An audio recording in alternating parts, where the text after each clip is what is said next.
여호수아 13장 1절에 보면 여호수아의 나이가 많아 늙었다 말하는데, 여호수아 24장에 가보니 눈의 아들 여호수아가 110세에 죽었다라고 기록됩니다. 그런데 죽는 그 순간까지도 눈의 아들 여호수아입니다. 원래 히브리 민족의 전통이 그러한 것도 있지만 그 죽음이 가까운 나이에도 이제는 오히려 나는 누구누구의 아버지, 누구누구의 할아버지다 라고 말하는 것이 더 이치에 맞는 나이임에도 여전히 눈의 아들 여호수아라고 불리우는 것을 좋아합니다. 그렇다고 여호수아의 아버지 눈이라는 분이 유명 인사도 아닙니다. 훌륭한 가문도 아니고 뛰어난 행적이 기록된 이도 아닙니다. 그냥 평범하며 어찌 보면 사회적으로 큰 능력은 없는 분입니다. 남들의 눈을 많이 의식하는 사람들이라면 아버지를 부끄러워할 수도 있을 것입니다. 그 이름 조용히 숨겨버릴 수도 있을 것입니다.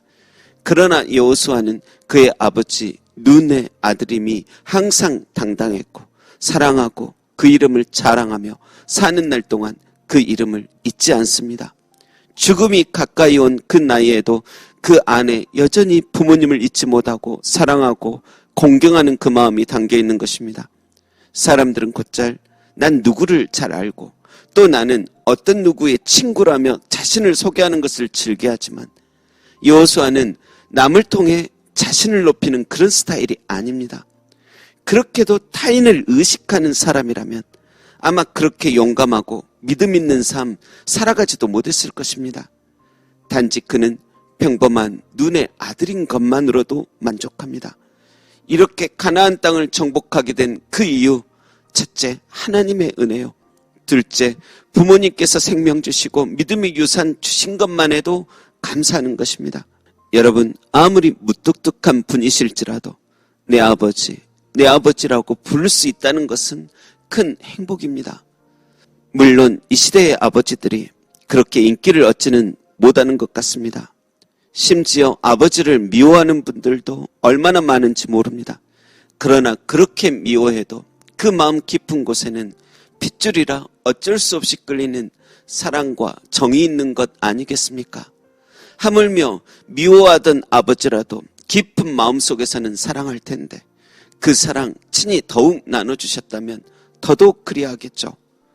아무쪼록 여호수아가 110세에도 눈의 아들이라 불리우는 것에 어떤 주저함도 없었듯이 오히려 즐겨했듯이 우리의 자녀들에게도 인생과 믿음 속에서 부모에 대한 좋은 기억들이 남아있게 되기를 소망합니다.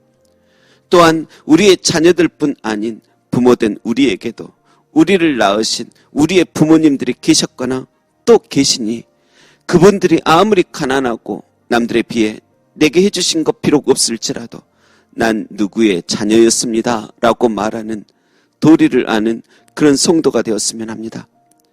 장례식에서나 공공기관에서만 내가 누구의 자녀였습니다 형식과 확인차 그제서야 쭈삣쭈삣 불편하듯 말하는 게 아닌 부모의 이름을 사랑하고 존경하게 되기를 소망합니다.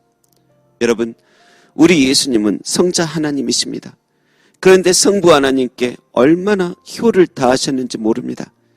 이 세상에 그 어떤 효자도 예수님 같은 분 없습니다.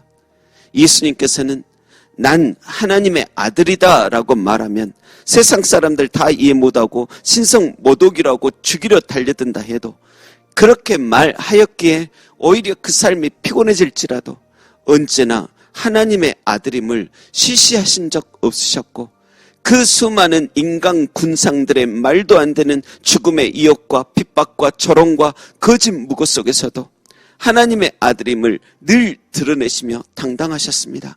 여러분, 우리의 부모님 그리고 우리의 영혼의 아버지 되시는 하나님 부끄러워 마시기 바랍니다.